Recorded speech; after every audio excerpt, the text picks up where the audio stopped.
Studies in the Book of Ruth. Major works of W. J. Hawking.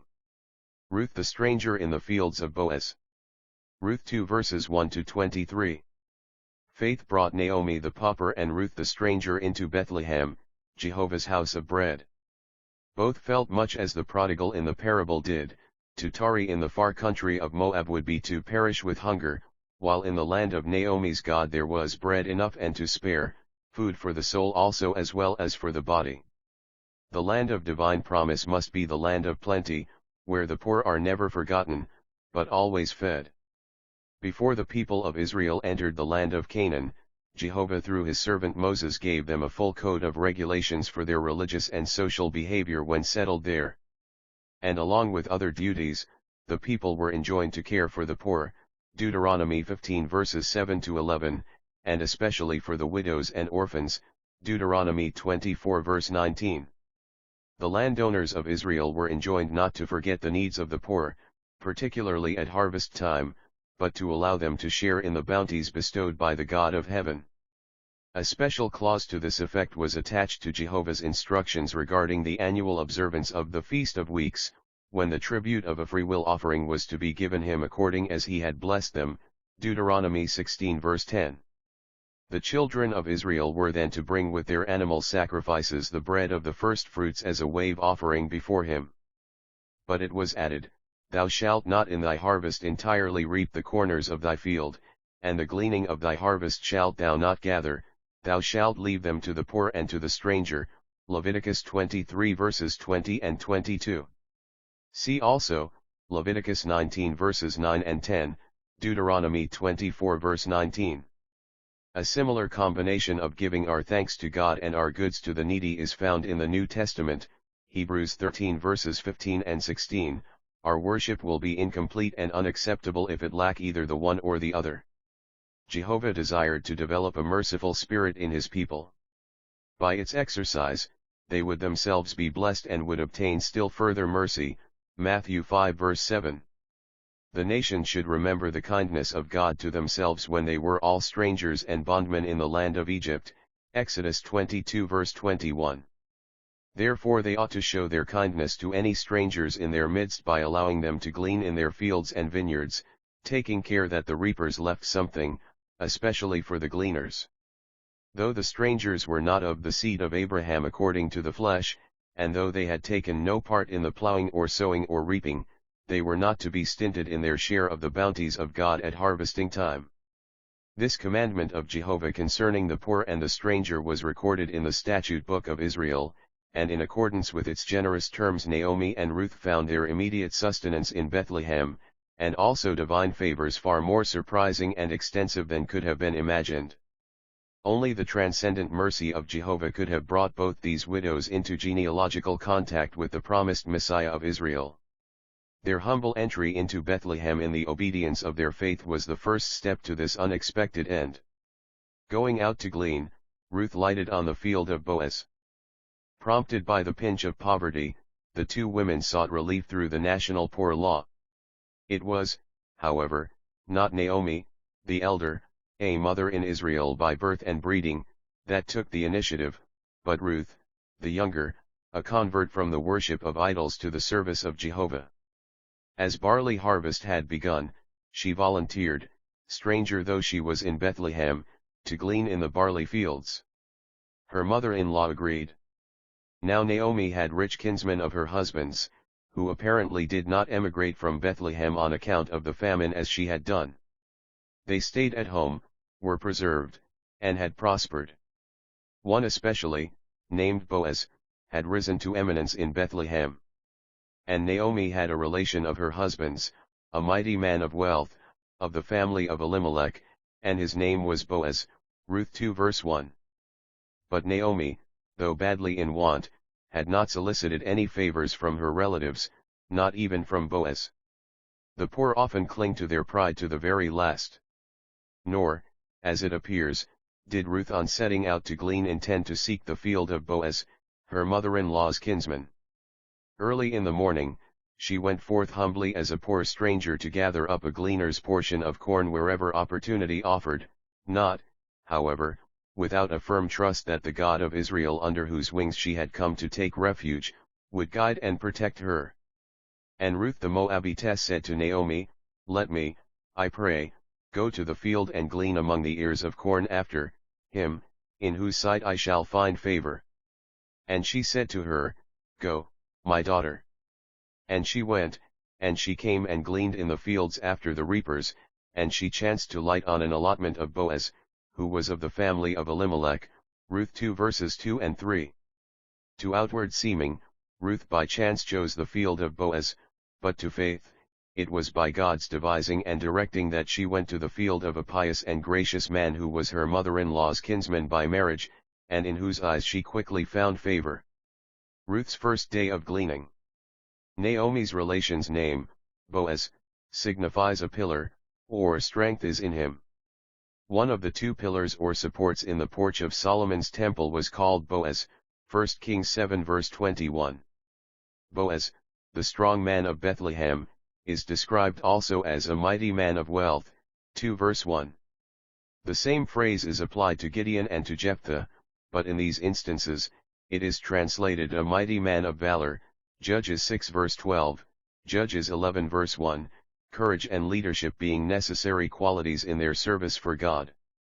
Here, in reference to Boaz, wealth is used as it is in Deuteronomy 8 verses 17 and 18, where it signifies God-given personal possessions in the land, such as the goodly houses, herds and flocks, silver and gold, mentioned in verses 12 and 13.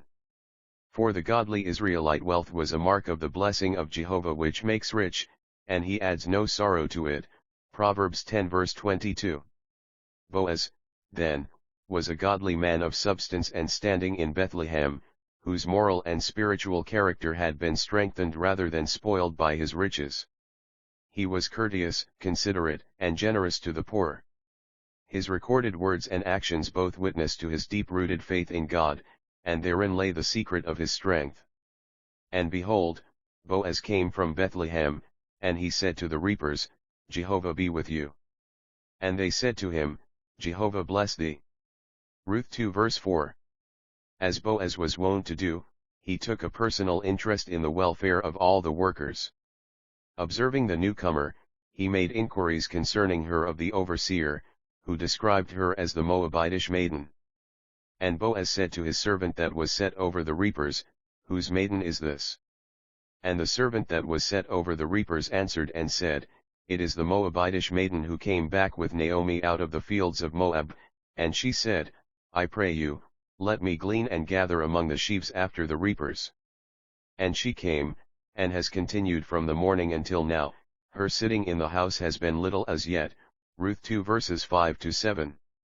The house was a temporary shelter in which the workers might rest a while from the great heat.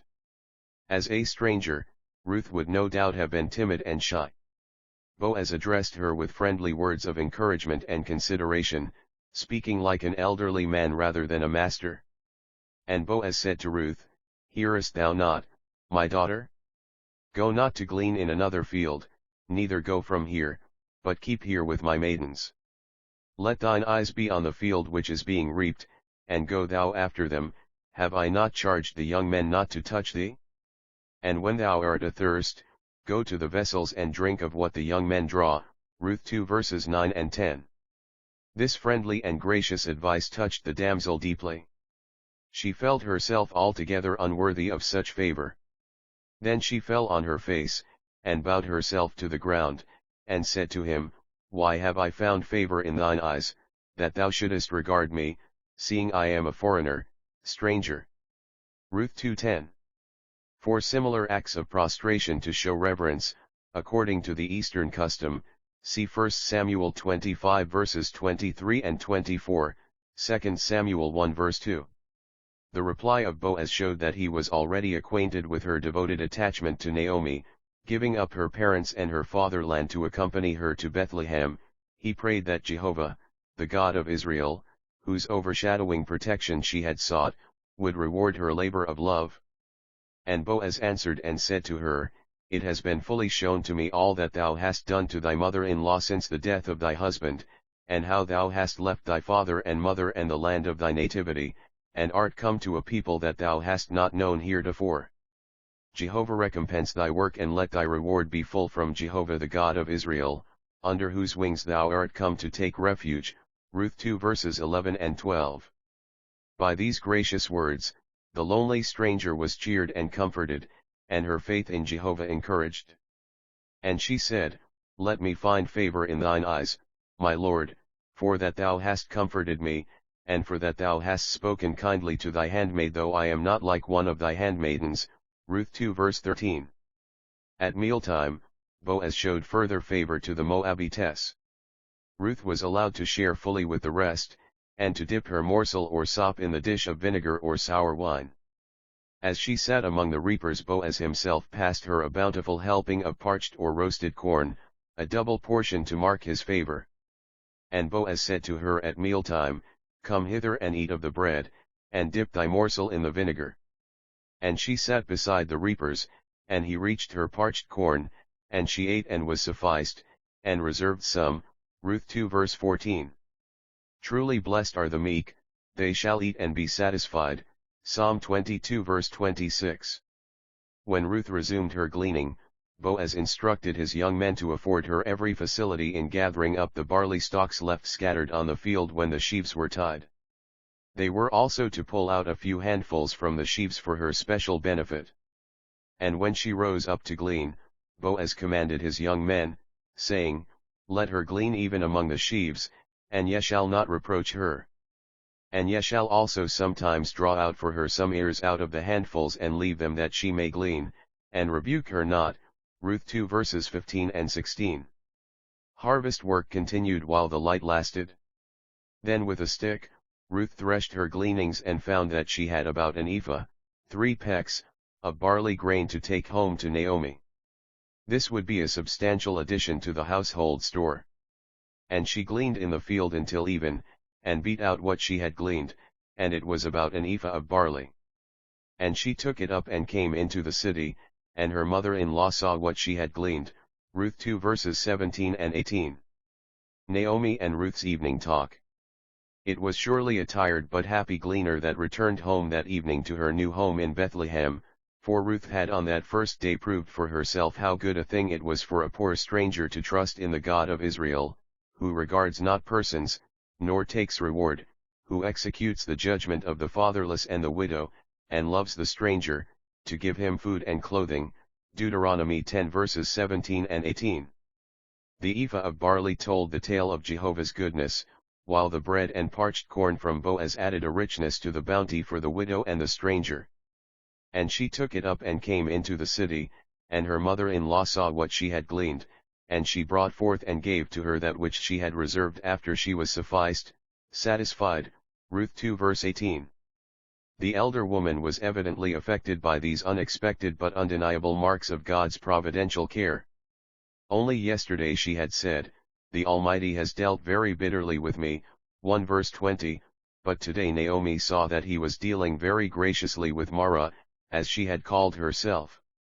The love of God was lifting the veil of unbelieving complaint from Mara's heart. And soon Mara the bitter would once again be Naomi the pleasant. And her mother-in-law said to her, Where hast thou gleaned today? And where hast thou wrought? Blessed be he that did regard thee. And she told her mother-in-law with whom she had wrought, and said, The man's name with whom I wrought today is Boaz. Ruth 2 verse 19. The name Boaz awakened fresh hopes in the despondent widow woman. Provision for present needs had come through her wealthy relation. Might not Jehovah through this rich kinsman also redeem the inheritance forfeited by the death of her husband and sons? Mara's distrust of the Almighty was disappearing and making room for Naomi's confidence and hope in Jehovah. And Naomi said to her daughter-in-law, Blessed be he of Jehovah, who has not left off his kindness to the living and to the dead. And Naomi said to her, The man is near of kin to us, one of those who have the right of our redemption. Ruth 2 verse 20. See Leviticus 25 verse 25. Being a comparative stranger to the laws of Israel, Ruth had nothing encouraging to say to her mother-in-law in reply, but she did tell her that Boaz had bidden her to continue gleaning in his fields not only throughout the barley harvest but through the wheat harvest which would follow. And Ruth the Moabitess said, He said to me also, Thou shalt keep with my young men until they have ended all my harvest. And Naomi said to Ruth her daughter-in-law, It is good, my daughter, that thou go out with his maidens, that they meet thee not in any other field. So she kept with the maidens of Boaz to glean, until the end of the barley harvest and of the wheat harvest. And she dwelt with her mother-in-law, Ruth 2 verses 21-23. The young men of Boaz were his reapers, and the maidens the gleaners. The harvesting of barley and wheat usually extended from early April until late June, a period of about 3 months. The prospects of food supplies for Naomi and Ruth had brightened, and for the lost inheritance, there were now tokens of its redemption on their horizon of hope.